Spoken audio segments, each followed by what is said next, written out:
Yang ada dalam tanggung jawab saya hanya Guru Gembul Channel dan Gembulikum. Assalamualaikum Baraya, selamat datang kembali di Gembulikum. Ini ada yang ramai sekali Pak Guru, ada yang berita hoax. Apa itu?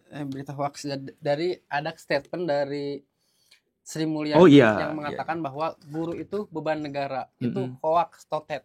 Iya betul, hoax. Tapi yang betulnya dia menyampaikan bahwa kalau pengen gaji guru besar yang nanggung tuh harus siapa? Negara semuanya atau swasta yang harus masuk di situ? Menjadi dosen atau menjadi guru tidak dihargai karena gajinya nggak besar.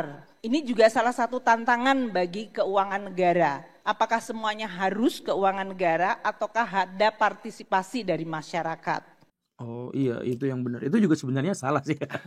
Tapi gini, Samsudin, saya ingin menjelaskan setegas-tegasnya ya. Kita tuh harus objektif. Objektif itu sesuai dengan objeknya, bukan sesuai dengan subjeknya. Itu penjelasan paling simplistis yang bisa saya berikan kepada Baraya. Objektif sesuai dengan objeknya artinya kita tidak melihat siapa yang mengatakan itu. Jadi hanya gara-gara ada sebuah pemberitaan yang menyebut bahwa orang yang kita benci ngomong kejelekan, langsung kita blow up gitu ya. Kan sekarang pemerintah itu lagi dibully sama rakyatnya sendiri. Kemudian Ibu Sri Mulyani sebagai bagian dari pemerintah itu dipercaya mengeluarkan pernyataan bahwa guru dan dosen itu beban negara. Nah, jangan langsung dipercaya Baraya, saya kesel karena orang ya udah lama langsung percaya, bahkan mempertahankan itu. Saya lihat kan di komen-komen, masa yang gitu dianggap hoax, itu mah jelas asli lah. Itu palsu Baraya. Kalau udah disebut palsu ya maksudnya Baraya belajar dikit lah. Itu jelas itu palsu. Jadi maksudnya coba bayangkan, pikirkan sama-sama gitu ya. Ibu Sri Mulyani mana mungkin dalam sebuah forum terkemuka kemudian dia ngomong guru itu adalah beban dari negara. Ya digebukin lah kalau memang dia bakal mengatakan seperti itu gitu. Sama seperti kasus Ahok dulu. Gimana ceritanya Ahok di depan semua muslim di depannya kemudian ngomong jangan mau dibohongin sama ayat gitu kan. Ya kalau gitu nggak mungkin. Sama seperti ginilah, saya nonton Persib versus Persija, tapi saya ada di tengah-tengah supporter Persija dan kemudian saya ayo Persija bangkrut kalah lu pasti digebukin. Nggak mungkin lah ada orang ngomong seperti itu gitu. Ini Ibu Sri Mulyani juga nggak mungkin ngomong seperti itu. Kalaupun anggaplah dia tuh jahat, anggaplah dia tuh bengis gitu, anggaplah dia memang punya pikiran seperti itu, yang nggak mungkin juga diflorkan di forum gitu, nggak mungkin. Jadi jangan sampai kebencian kita pada satu kelompok, kebencian kita pada satu pihak dan sebagainya itu menutup mata. Bagaimanapun Bu Sri Mulyani itu ya menteri kita, bagaimanapun dia tuh ya punya tugas untuk menyelesaikan masalah-masalah negara. Toh dia benar atau salahnya ya kita lihat, dia benar ya kita apresiasi, kalau salah ya kita kritik gitu. Jangan berlebihan melakukan hal-hal semacam itu gitu ya. Itu yang pertama. Kemudian yang kedua terkait dengan Ibu Sri Mulyani. Nah ini kritik untuk Ibu Sri Mulyani. Ibu Sri Mulyani itu kan mengatakan bahwa beban pendidikan itu berat. Siapa yang nanggung? Jangan hanya pemerintah gitu kan. Ya harus pemerintah. Siapa lagi kan? Pemerintah itu adalah representasi dari negara gitu, dan rakyat. Jadi karena dalam undang-undang disebut bahwa pendidikan itu ditanggung oleh negara dan itu adalah visi dari negara, nah itu harus diwujudkan oleh pemerintah. Makanya pemerintah disebutnya sebagai eksekutif karena dia yang mengeksekusi kan gitu. Jadi ya memang harus dari negara, harus dari pemerintah. Begitu. Nah, tapi kan itu ada dari kalangan swasta begini dan begitu. Ya kalangan swasta itu maksudnya keberadaan lembaga-lembaga pendidikan swasta itu diizinkan oleh negara karena membantu negara mencerdaskan kehidupan bangsa. Begitu. Jadi bukan berarti kalau swasta ya berarti ya silahkan aja uangnya dari mereka sendiri, nggak boleh ambil dari negara. Ya bukan gitu juga. Tapi karena mereka itu adalah warga negara yang berhak untuk mengabdi pada negara di dunia pendidikan, ya kita izinkan mereka. Duitnya dari mana? Ya seharusnya juga ada peraturan, dan memang ada peraturan bahwa kalangan-kalangan swasta juga mendapatkan uang dari negara. Begitu. Dan itu memang harus dari negara, Ibu, dari pemerintah. gitu. Jadi ibu nawarinya ke siapa? Kan itu dalam undang-undangnya sudah tercantum bahwa pendidikan itu dari negara duitnya atau jaminannya itu dari negara. Soal negara dapatnya dari mana, soal mereka harus bekerja sama dengan siapa, soal bagaimana mereka mengatur hubungannya dengan swasta dan sebagainya, ya itu silahkan. Tapi itu uangnya atau biaya pendidikan di negara ini adalah memang tanggung jawab negara. Itu. Ngomong soal Sri Mulyani yang di hoaxnya ngomongin guru, ada statement dari Pak Gita yang sangat menarik sekali. Saya mau melakukan thought eksperimen atau eksperimen ide. Kalau kita gaji seorang guru 40 juta aja sebulan. Dalam eksperimen ini kita lakukan pengrekrutan 100.000 guru aja. 100.000 guru dari 3 juta ya. 100.000 guru setiap orang kita gaji 40 juta. Itu 4 triliun kan? 4 triliun per bulan dikalikan 12 bulan 48 triliun. Terus saya lihat anggaran pendidikan kita hampir 700 triliun setiap tahun. Ya kalau menurut saya daripada diinvestasikan untuk beli laptop, mendingan investasi di guru. Sebenarnya kalau pemerintah mau tuh bisa gitu. Enggak, pemerintah nggak akan mau. Karena nggak mau ya. Nah yang jadi masalah adalah kalau si guru itu kecil juga, orang-orang yang berkualitasnya tidak akan mau jadi guru. Iya, betul. Statement Pak Gita. Betul. Jadi gini, statement Pak Gita itu, beliau itu kan sangat ini ya, kuantitatif gitu ya. Ya kadang-kadang juga agak mengabaikan sedikit kualitatif gitu. Tapi gak apa-apa. Ini memang bagus gitu. Dan beliau juga pernah mengatakan kepada saya, Pak Guru Gembul, mau nggak kembali ke sekolah? Nanti saya bayar 40 juta sebulan. Pernah ngomong kayak gitu. Ya saya bilang nggak mau Pak, adsense saya lebih gede. Canda. Cuman maksud saya gini nih, ukuran 40 juta sebulan itu dari mana coba? Dari pengeluaran ideal per orang per bulan di Indonesia di kota-kota besar itu sekitar tembus 15 juta per orang per bulan. Jadi kalau guru itu menanggung suami atau istri, kemudian dia punya anak, maka 40 juta per bulan itu adalah asumsi bahwa orang itu tercukupi semua biaya pengeluarannya sampai dia nggak usah cari kerjaan lain. Karena nggak usah cari kerjaan yang lain, maka dia itu akan fokus untuk mengajar dan fokus pada kompetensinya dalam mengajar. Begitu pertimbangan, dugaan saya pertimbangannya seperti itu karena Pak Gita itu sangat hitung-hitungan gitu. Nah, dan itu walaupun masuk akal itu tidak akan diterima oleh pemerintah kita. Kenapa?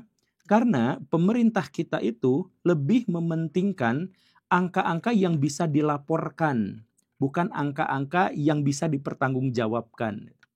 Jadi angka-angka yang bisa dilaporkan itu begini. Setahun daerah ini anggaran yang terserap harus sekian persen, harus sekian, biar nanti tahun berikutnya bisa naik. Apakah anggaran itu hanya untuk rapat, untuk apa? Ya terserah, pokoknya mah laporannya tuh harus begitu. Nah itu yang jadi masalah utamanya itu. Ya, coba sekarang begini, anggaran untuk pendidikan di Indonesia itu berapa? Ya, sekitar 800 ya, sekitar 800 T itu. Setengahnya itu, atau lebih dari setengahnya, itu untuk gaji guru, untuk ATK, dan untuk hal-hal yang formalitas semacam itu, hal-hal yang lainnya. Gaji guru di Indonesia berapa? 3 juta. 3 juta. Pak, itu juga yang nggak semua 3 juta. Iya, coba 3 juta kali sejuta. Berapa? 3 juta. 3 triliun. Ya, 3 juta kali sejuta. Iya, 3 triliun. 3 triliun, betul. 3 triliun kan. Nah, jadi kalau guru itu digajinya 1 juta, itu hanya ngabisin 3 triliun. Kalau digajinya 10 juta, berarti berapa? 30 triliun. Cuman 30 triliun saja, jadi sebenarnya masih jauh. Tapi sisanya itu digunakan untuk birokrasi.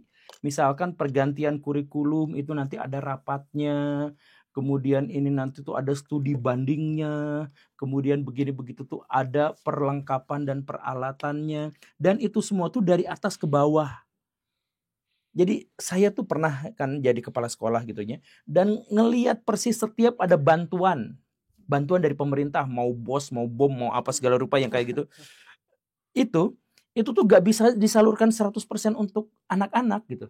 Karena wah, kita harus memperbaiki WC kita biar jadi bagus, Nanti ada rapat, ada konsumsinya. Nah di dinas juga ada seperti itu. Nanti ada rapat biaya apa segala rupa. Jadi hal-hal formalitas yang seperti itu. Itu birokrasi kita menganggap bahwa gajinya itu adalah untuk gaji buta.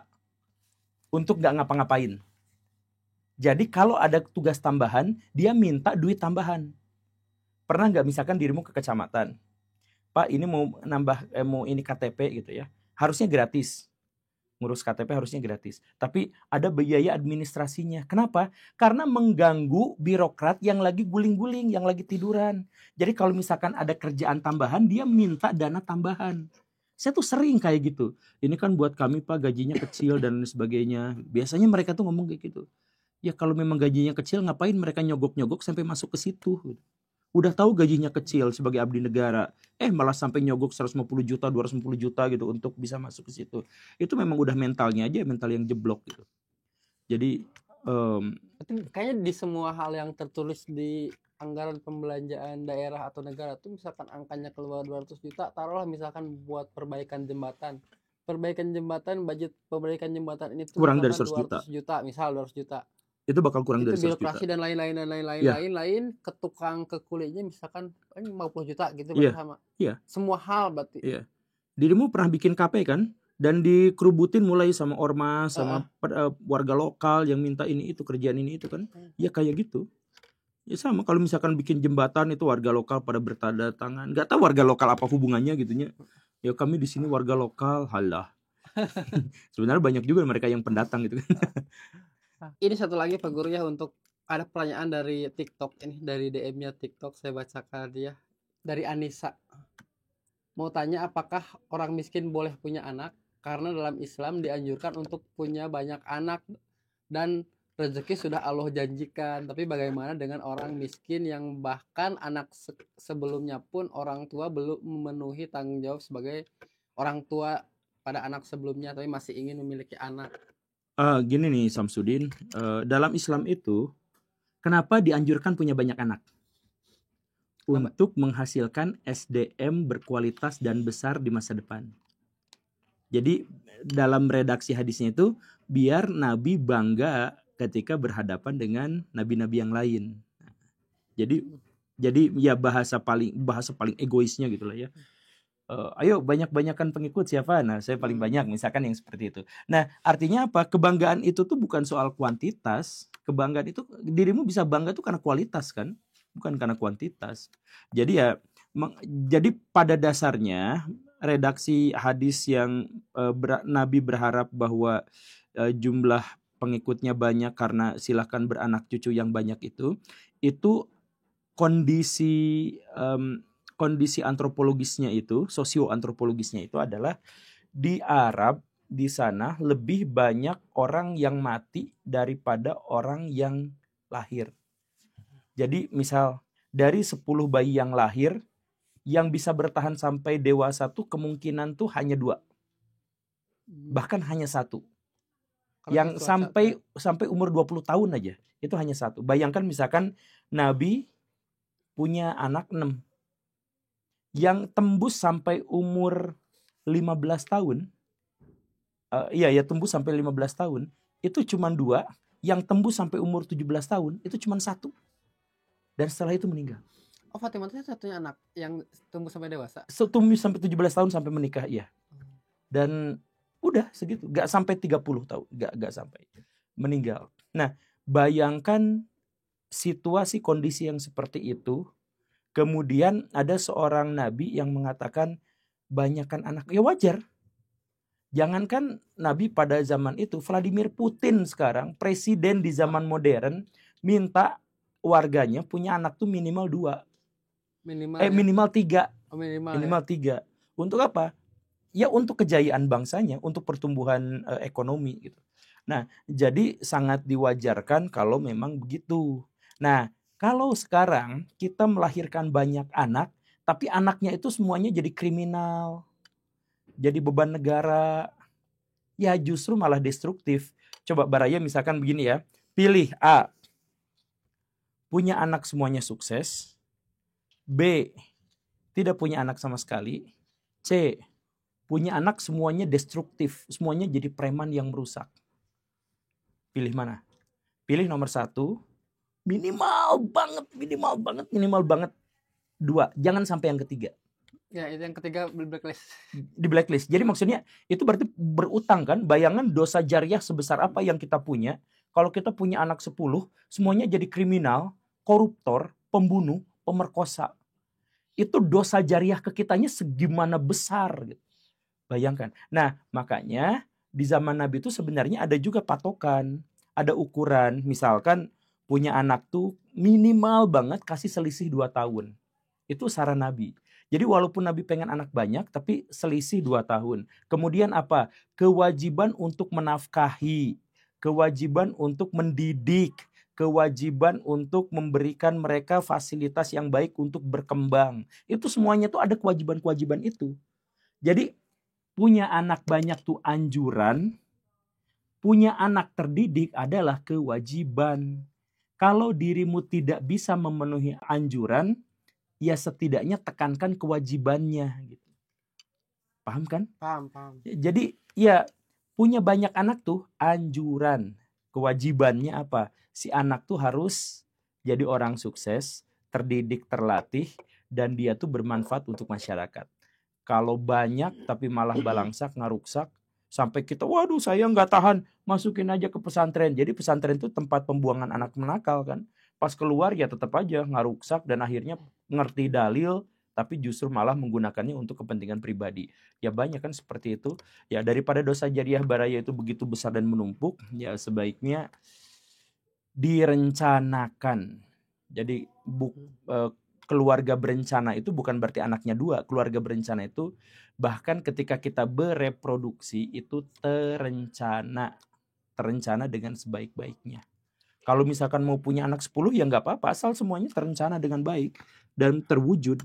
Dan pastikan bahwa kebutuhannya tuh tercukupi. Iya, dan pastikan kebutuhan. Ini pesan kayak gini cocoknya untuk orang tua baru atau ibu-ibu yang juga punya anak? Ya, untuk semua orang. Termasuk orang yang udah anaknya banyak. Iya, termasuk untuk orang yang udah anaknya banyak juga. Mereka tidak terlambat untuk menasihatin anak-anaknya supaya tidak mengulangi kesalahannya gitu. Atau ya banyak juga anak yang banyak terus bagus-bagus gitu. Kayak Gen Halilintar, nah, kan anaknya banyak kan, tapi kan semuanya anak-anaknya tajir. Itu bagus. Betul. Tapi ada di Indonesia tuh satu keluarga semuanya jadi koruptor dan penipu. Ada. Itu yang di Banten. Bukan. Ada kata yang di Banten. Bukan, maksudnya ini keluarga Chinese. Oh, Chinese ada. Jadi ada yang anaknya tuh jadi penipu terbesar di Amerika Serikat. Padahal orang Indonesia. Era modern. Oh. Itu ada. Terus ada koruptor kelas kakap di Indonesia yang puluhan triliun korupsinya tuh. Itu tuh satu keluarga yang sama. Gila kan? Ada itu. Siapa itu? Ya aku nyebut Banten aman itu. Ya aman. Enggak nyebut nama sih. Enggak nyebut nama. Kan keluarga Banten itu banyak kan. Keluarga betul. yang di Banten tuh banyak. Oke lah Pak Guru, untuk hari ini cukup. Saya mau menginfokan bahwa tanggal 6 September Guru Gembul akan ke Palembang. Teman-teman yang di Palembang mari datang ke Politeknik Negeri Sriwijaya. Dan seminggu kemudian tanggal 13 September Guru Gembul akan ke Jogja di UII Jogja. Lalu tanggal 20 nanti Pak Guru akan ada live bersama Pak Gita di Balai Kartini. Oke teman-teman yang mau datang langsung ke acaranya yang Pak Guru Gembul hadiri bisa langsung ke acara-acara tersebut. Untuk info lebih lanjut bisa langsung segala info jadwal Guru Gembul, undangan Guru Gembul hadir di mana ada di Instagramnya Guru Gembul ya teman-teman yang sudah centang biru. Okay. Assalamualaikum warahmatullahi wabarakatuh. Waalaikumsalam.